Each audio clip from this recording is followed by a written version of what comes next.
Buonasera a tutti, benvenuti all'Ateneo Veneto. Porto il saluto a nome dell'istituto che rappresento, ma anche dell'AMPI di Venezia e per l'Istituto Veneziano per la storia della Resistenza e della storia contemporanea.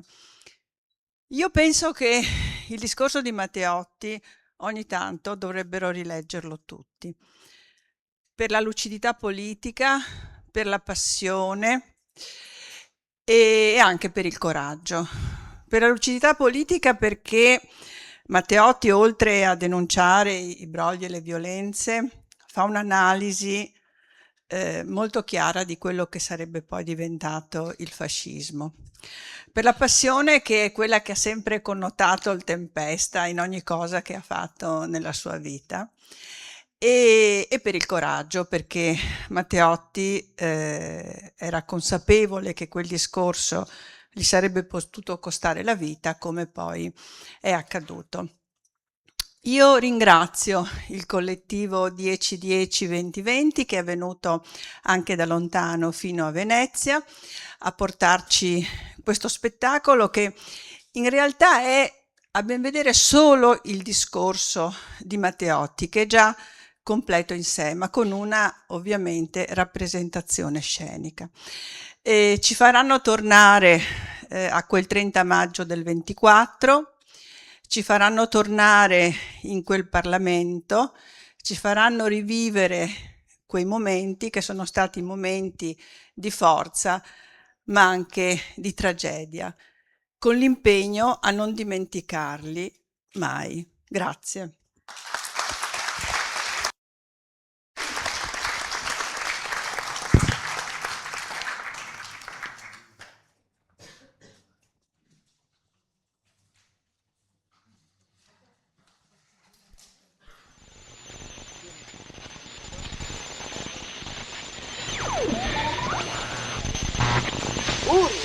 Unione Radiofonica Italiana 1RO, stazione di Roma, lunghezza d'onda metri 425.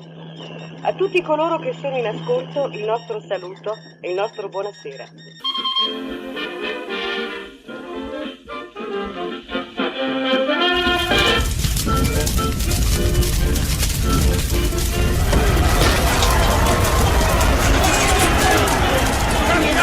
Violenze, devastazioni delle sedi politiche, delle camere del lavoro e delle sedi dei giornali. L'Italia è attraversata dalla violenza squadrista. Oggi nasce il fascismo.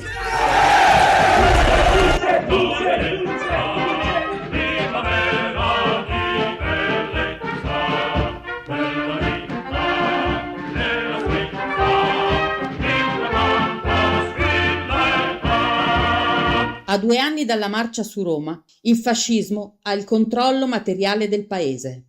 Ora si tratta di conquistare la maggioranza parlamentare formalmente.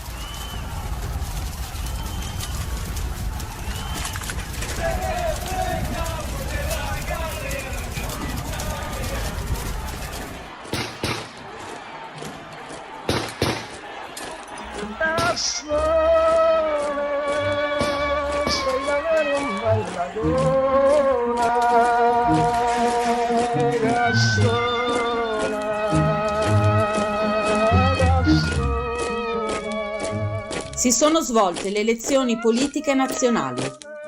Il Parlamento è riunito per nominare gli eletti.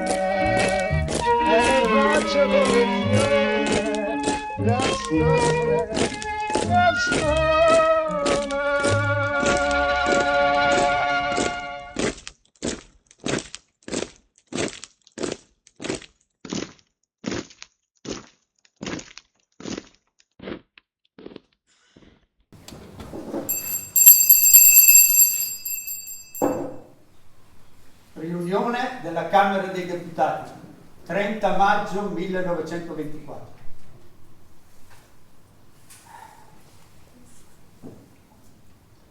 Ha chiesto di parlare l'onorevole Matteotti. Ne ha facoltà.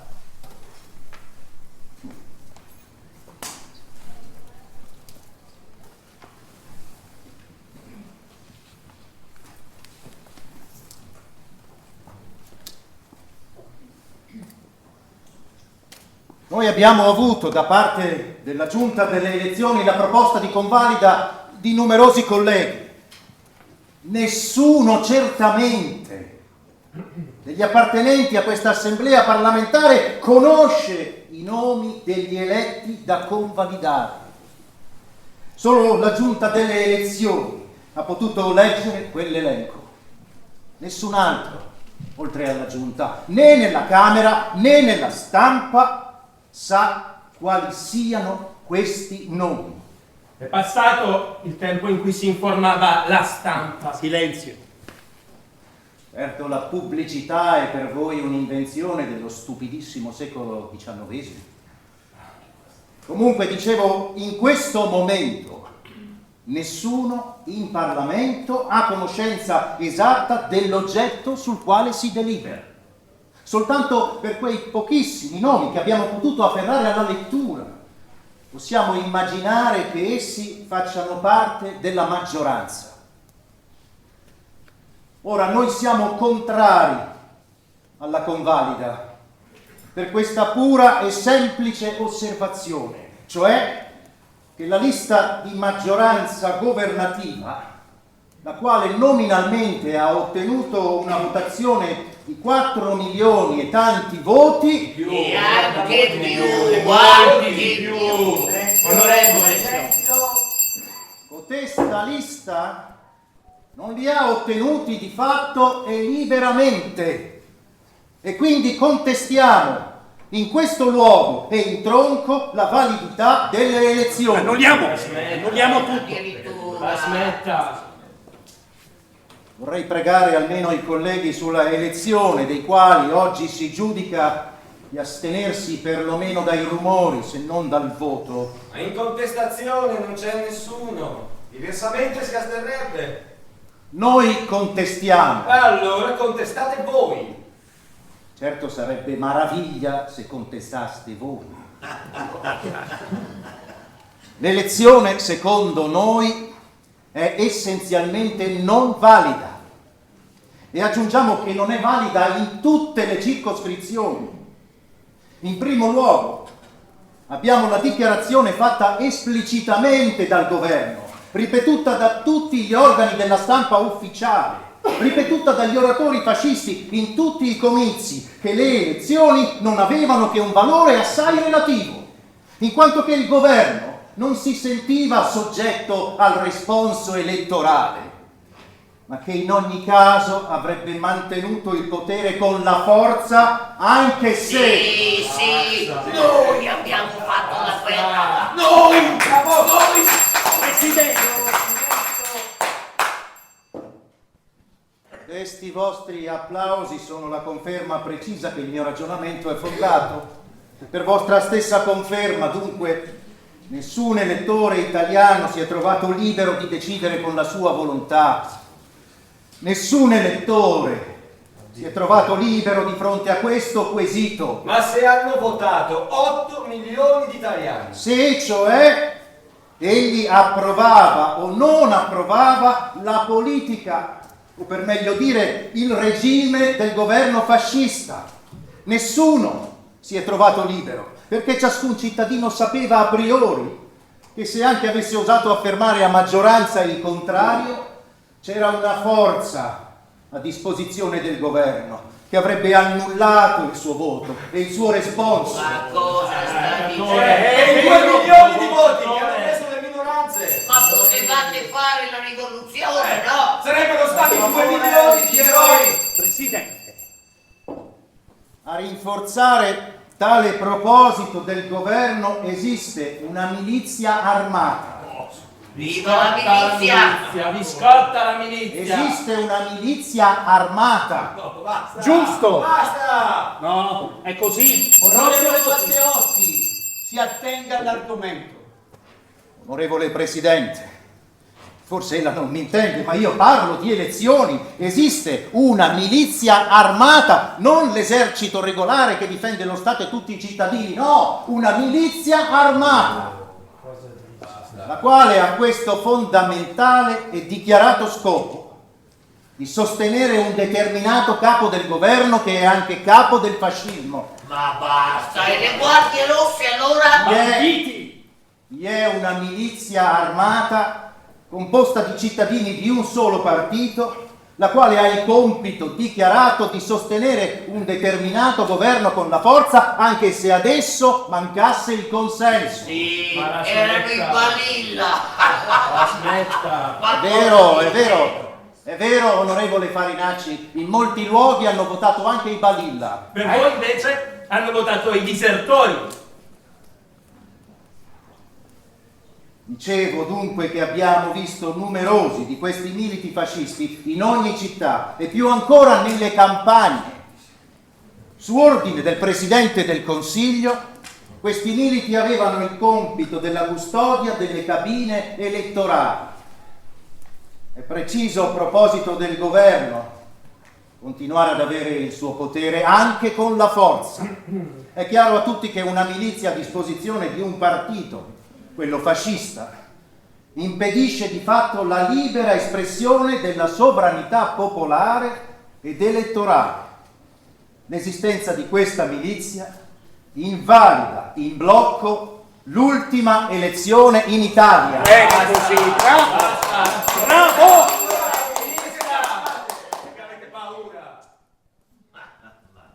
Forse in Messico si usano fare le elezioni non con le schede, ma col coraggio di fronte alle rivoltelle. È così? E chiedo scusa al Messico se non è vero. Ma è ora di finirla! Voi svalorizzate il Parlamento! Ma come si permette? E allora sciogliete il Parlamento. Voi non rispettate la maggioranza, non avete il diritto di essere rispettato, ha capito? No, silenzio, silenzio! Ciascun partito doveva, secondo la legge elettorale, presentare la propria lista di candidati. Ma parli della proposta dell'onorevole Presunti. Bravo, bravo! Richiami dunque lei all'ordine il Presidente. La presentazione delle liste deve avvenire in ogni circoscrizione mediante un documento notarile a cui vanno apposte dalle 300 alle 500 firme. E della legge? Ebbene, onorevoli colleghi, in 6 circoscrizioni su 15 le operazioni notarili che si compiono privatamente nello studio di un notaio, fuori dalla vista pubblica e di quelle che voi chiamate provocazioni, sono state impedite con la violenza. Ma questo lo dice lei! Non è vero! È vero! Non è vero! È vero! Presidente! Volete i singoli fatti? Eccoli. Ad Iglesias, il collega Corsi stava raccogliendo le 300 firme e la sua casa è stata circondata. No, non è vero. Questo lo inventa lei in questo momento. Va a finire che faremo quello che non abbiamo ancora fatto. Stia attento, onorevole Matteo. Bravo! Fareste il vostro mestiere. È la verità. A Melfi è stata impedita la raccolta delle firme con la violenza. In Puglia fu bastonato perfino un notaio. Criminali! Ma questo nei ricorsi scritti non c'è, nessuno dei ricorsi ha visto gli atti delle Puglie e nessun ricorso ha accennato il fatto che dice l'onorevole Matteotti. Vi faremo cambiare sistema e dire che sono quelli che volevano la normalizzazione. Esatto, la normalizzazione. Ma la finita per piacere. Vergogna. A Genova i fogli con le firme raccolte furono portati via dal tavolo su cui erano stati firmati. Ma perché erano falsi? Se erano falsi dovevate denunciarli ai magistrati. Ma perché non ha fatto i reclami alla giunta delle elezioni? Ci sono. No, non ci sono! Come no? Inventa lei! Ci sono! La giunta delle elezioni dovrebbe dare esempio di compostezza. I componenti della giunta delle elezioni parleranno dopo. Onorevole Matteotti, continui. Io espongo fatti che non dovrebbero provocare rumori. I fatti o sono veri o li dimostrate falsi. Non c'è offesa, non c'è ingiuria per nessuno in ciò che dico, c'è una dimostrazione di fatti. Che non esistono. Non esistono, onorevole Matteotti. Gli onorevoli della giunta delle elezioni protestano. Secondo loro alcuni di questi fatti di cui parlo non sono documentati, ma voi sapete benissimo che quando c'è una situazione di violenza è difficile denunciare, protestare. Voi sapete che le persone che hanno provato a denunciare sui giornali o su documenti da loro firmati sono state immediatamente picchiate. È uno scandalo. Già nelle elezioni del 1921, molti di coloro che testimoniarono davanti alla giunta delle elezioni furono chiamati alla sede fascista. Subirono essi un vero e proprio processo privato perché avevano attestato il vero o firmato i documenti. In seguito al processo fascista essi furono privati del loro lavoro o percossi. Ma lo provi, lo provi. In 6 circoscrizioni, abbiamo detto, le formalità notarili furono impedite con la violenza e per arrivare in tempo si sono dovute cercare nuove firme in altre province. È successo a Reggio Calabria. Dove furono impedite? A Melfi. Ancora. A Iglesias. In Puglia. Devo ripetere. Umiliati? Devo ripetere. Presupposto essenziale per ogni elezione è che i candidati possano esporre in contraddittorio con il programma del governo, in pubblici comizi o anche in privati locali, le loro opinioni. In Italia, nella massima parte dei luoghi, anzi quasi dappertutto, questo non fu possibile. Non è vero, non è vero! Come ancora? Bianchi, proprio lei ha impedito di parlare a Michele Bianchi. Bravo, bravo. Lei dice il falso. Il fatto è semplicemente questo, che l'onorevole Michele Bianchi con altri teneva un comizio a Badia Polesi. Alla fine del comizio che essi tennero sono arrivato io e ho domandato la parola in contraddittorio. Essi rifiutarono e se ne andarono e io rimasi a parlare. Ma non è assolutamente così. Ma come? Non Se è ne sono così. andati loro! Porterò i giornali loro che lo attestano. L'inizio della campagna elettorale del 1924 avvenne dunque a Genova con una conferenza privata e per inviti da parte dell'onorevole Gonzales.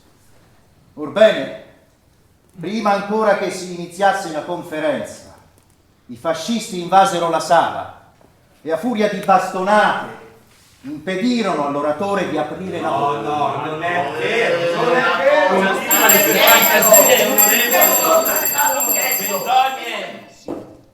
Allora rettifico. Se l'onorevole Gonzales dovette passare 8 giorni a letto, vuol dire che si è ferito da solo. Non fu bastonato. L'onorevole Gonzales, che è uno studioso di San Francesco, si è forse autoflagellato. A Napoli doveva parlare. Basta! Onorevoli colleghi, io deploro quello che accade. Prendano posto e non turbino la discussione. Onorevole Matteotti, prosegua. Sia breve e concluda. Dicevo dunque che ai candidati non fu lasciata nessuna libertà di esporre liberamente il loro pensiero, in contraddittorio con quello del governo fascista. È successo all'onorevole Gonzales, all'onorevole Bentini a Napoli e all'onorevole Amendola, capo dell'opposizione costituzionale. Io chiedo di parlare sulle affermazioni dell'onorevole Matteotti. L'onorevole Amendola fu impedito di tenere la sua conferenza per la mobilitazione documentata da parte di comandanti di corpi armati, i quali intervennero in città. Dica pure bande armate. Bande armate. Onorevole, bande armate. Bande armate. Bande armate, le quali impedirono la pubblica e libera conferenza. Del resto noi ci siamo trovati in queste condizioni. Su 100 dei nostri candidati, circa 60 non potevano circolare liberamente nella loro circoscrizione. Paura. Paura sì, paura! Come nella Sila, quando c'erano i briganti. Ma che cosa? Avevano paura. Lei ha tenuto il contraddittorio con me ed è stato rispettato aspettato? Ho avuto la vostra protezione, a mia vergogna, e gli altri milioni di italiani! Basta! Concluda, onorevole Matteotti, e non provochi incidenti. Io protesto. Se ella crede che non gli altri mi impediscano di parlare, ma che sia io a provocare incidenti, io mi seggo e non parlo.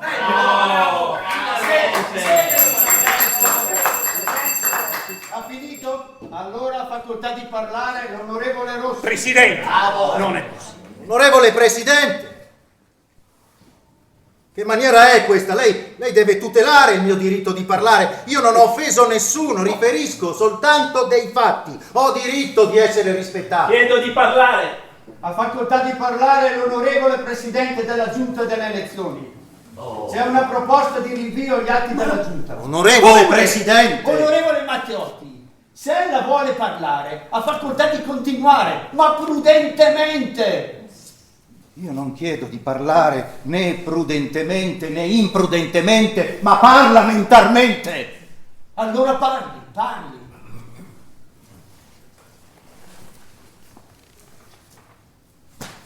I candidati non avevano libera circolazione. Faccio lo silenzio! Basta! Non solo non potevano circolare, ma molti di essi non potevano neppure risiedere nelle loro stesse abitazioni, nelle loro stesse case. Molti non accettarono la candidatura perché sapevano che accettare la candidatura voleva dire non avere più lavoro l'indomani o dover abbandonare il proprio paese ed emigrare all'estero. Perché erano disoccupati. Non erano disoccupati. Ma finitela! Lavoravano tutti e solo non lavorano se voi li boicottate. Sì? E quando li boicottate voi? Oh, bravo! Esatto! Ma onorevoli colleghi, lasciatelo parlare. State facendo il loro gioco. Silenzio! Uno dei candidati, l'onorevole Piccinini, al quale mando a nome del mio gruppo un saluto. Di Berta? E di Berta ne vogliamo parlare? L'onorevole Piccinini fu assassinato nella sua casa per avere accettata la candidatura nonostante prevedesse quale sarebbe stato il destino suo all'indomani.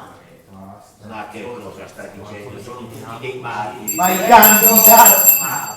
Ma i candidati, voi avete ragione di urlarmi, onorevoli colleghi, i candidati devono sopportare la sorte della battaglia e devono prendere tutto quello che è nella lotta che oggi imperversa.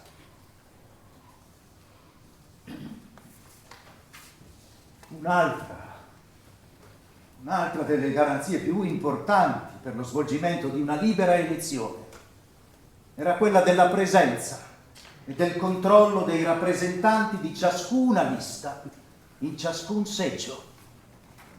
Voi sapete che nella massima parte dei casi, sia per disposizione di legge, sia per interferenze di autorità, i seggi risultarono composti quasi totalmente da aderenti al partito dominante, il partito fascista.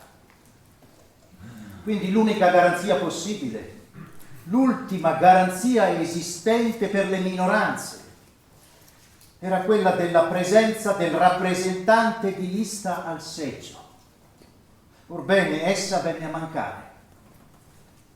Infatti nel 90%, e credo in qualche regione fino al 100% dei casi, tutto il seggio era fascista. E il rappresentante della lista di minoranza non poté presenziare le operazioni. Dove invece il rappresentante di lista della minoranza era presente, esso subì le violenze che erano minacciate a chiunque avesse osato controllare dentro il seggio come si votava, come erano letti e constatati i risultati. Basta che la Giunta delle elezioni esamini i verbali di tutte le circoscrizioni e controlli i registri. Quasi dappertutto. Le operazioni si sono svolte senza la presenza di alcun rappresentante di lista. Veniva così a mancare l'unico controllo, l'unica garanzia sopra la quale si può dire se le elezioni si sono svolte nelle dovute forme e con la dovuta legalità. Noi possiamo riconoscere che in alcuni luoghi, in alcune poche città, in qualche provincia, il giorno delle elezioni vi è stata una certa libertà, ma questa concessione limitata della libertà nello spazio e nel tempo, e l'onorevole Farinacci, che è molto aperto, me lo potrebbe ammettere, fu data ad uno scopo evidente: dimostrare nei centri più controllati dall'opinione pubblica e in quei luoghi nei quali una più densa popolazione avrebbe reagito alla violenza con una evidente astensione controllabile da parte di tutti, che una certa libertà c'è stata. Ma, strana coincidenza, proprio in quei luoghi dove fu concessa a scopo dimostrativo quella libertà, le minoranze raccolsero una tale abbondanza di suffragi, di voti favorevoli, da superare la maggioranza. È così. Con questa conseguenza, però, che la violenza, che non si era avuta prima delle elezioni, si ebbe dopo le elezioni. Basta ricordare cos'è avvenuto nella zona di Milano e di Genova. Qui le elezioni diedero risultati soddisfacenti ai partiti non fascisti. Dopo le elezioni si ebbero distruzioni di giornali, devastazioni di locali, bastonature alle persone, distruzioni che hanno portato a milioni di danni.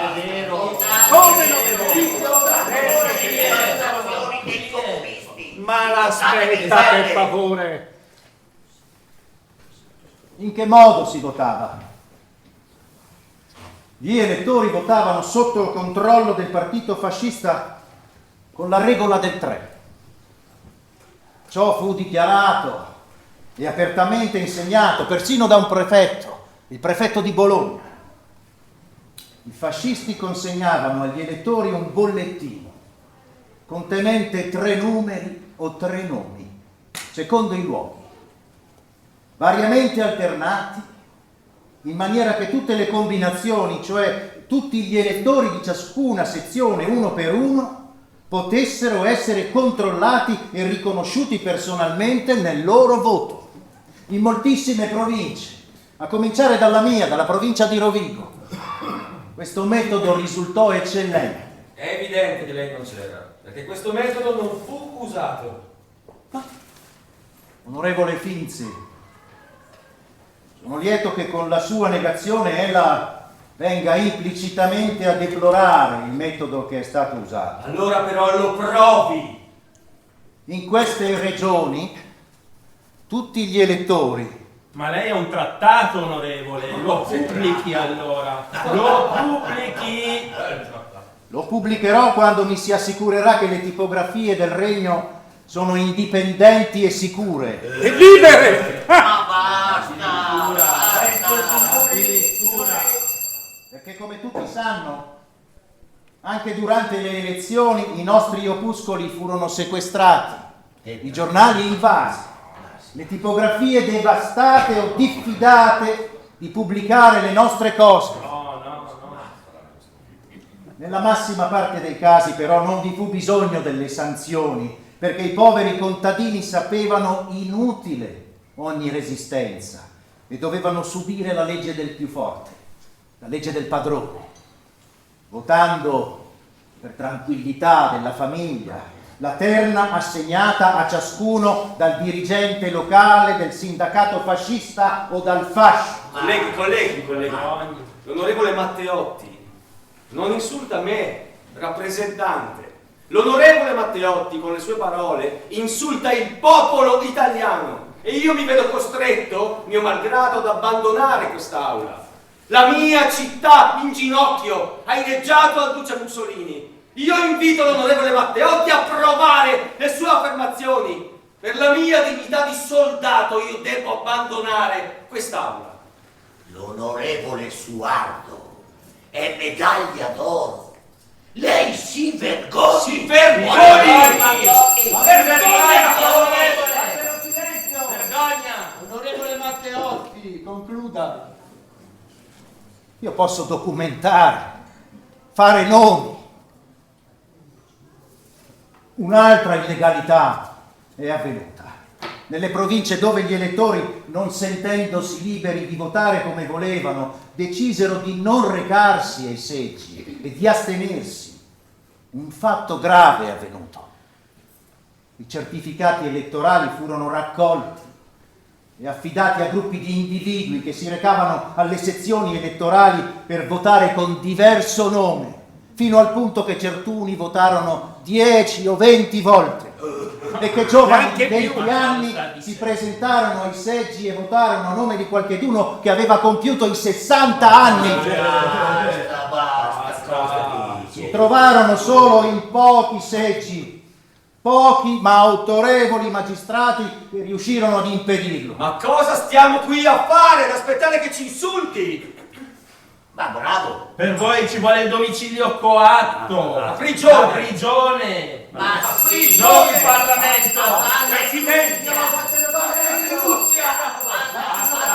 Vergogna! Si vergogni! Onorevole Matteotti, concluda. Coloro che ebbero la possibilità di raggiungere le cabine ebbero dentro le cabine in moltissimi comuni, specialmente della campagna, la visita di coloro che erano incaricati di controllare i loro voti. Se la giunta delle elezioni volesse aprire i plichi e verificare i cumuli di schede che sono state votate, potrebbe trovare che molti voti di preferenza sono stati scritti sulle schede tutti dalla stessa mano, così come altri voti di lista furono cancellati o addirittura letti al contrario. Si fermi.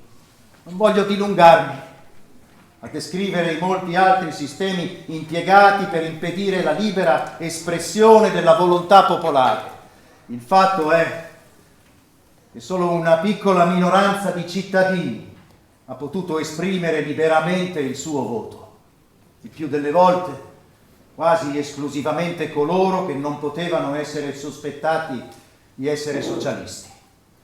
I nostri furono impediti dalla violenza, mentre riuscirono più facilmente a votare per noi persone nuove, indipendenti, le quali, non essendo credute socialiste, si sono sottratte al controllo e hanno esercitato il loro diritto liberamente. Per tutte queste ragioni, noi domandiamo l'annullamento in blocco della elezione di maggioranza. Annulliamo tutto! Bravo! Bravo! Ma si fermi, onorevole.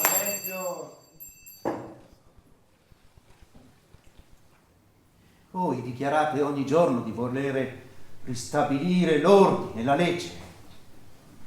Fatelo, se siete ancora in tempo.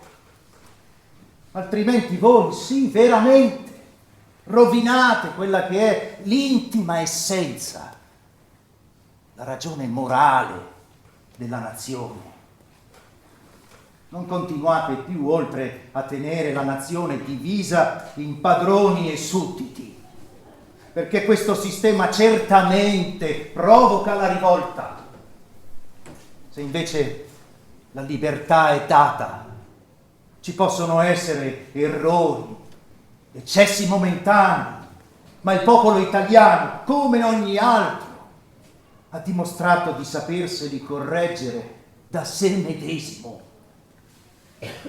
Noi deploriamo invece che si voglia dimostrare che solo il nostro popolo nel mondo non sa reggersi da sé, deve essere governato con la forza. Ma il nostro popolo stava risollevandosi ed educandosi anche con l'opera nostra. Voi volete ricacciarci indietro. Noi difendiamo la libera sovranità del popolo italiano, al quale mandiamo il più alto saluto e crediamo di rivendicarne la dignità domandando il rinvio delle elezioni inficiate dalla violenza.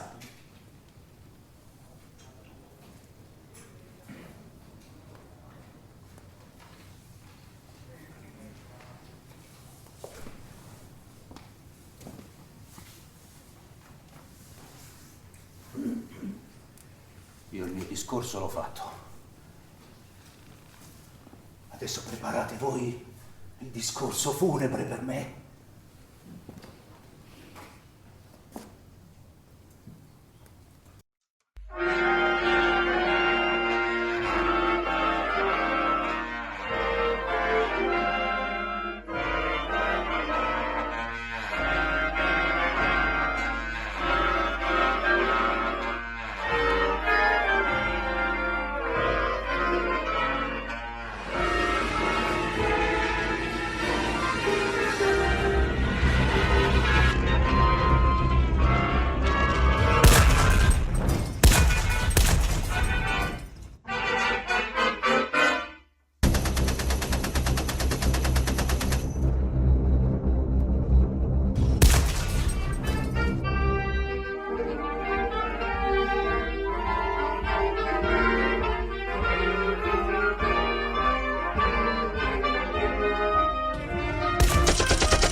Parla Londra. Trasmettiamo alcuni messaggi speciali. Felice non è felice. È cessata la pioggia.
un'altra volta che ve li presento.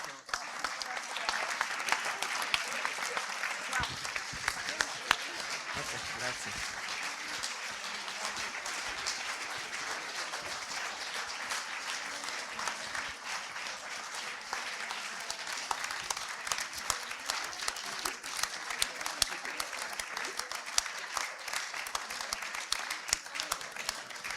Grazie, grazie mille.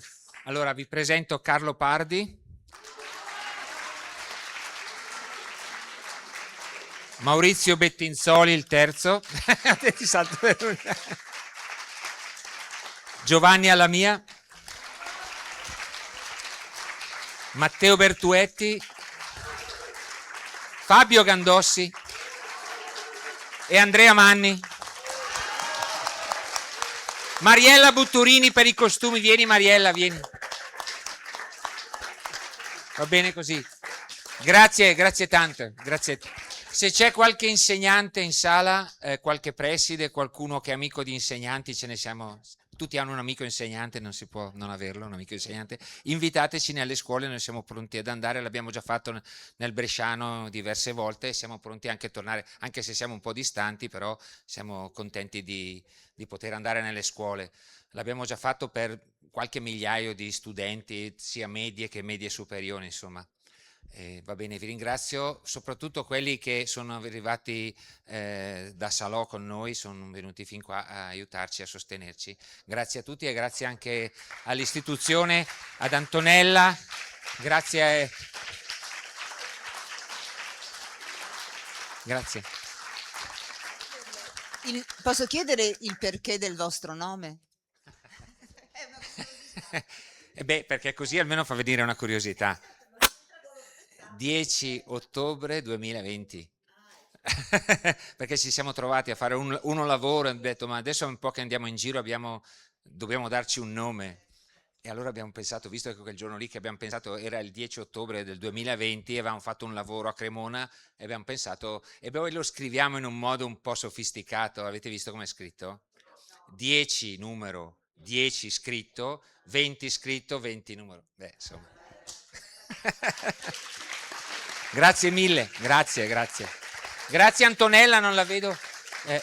Vi ringrazio, grazie a tutti, grazie.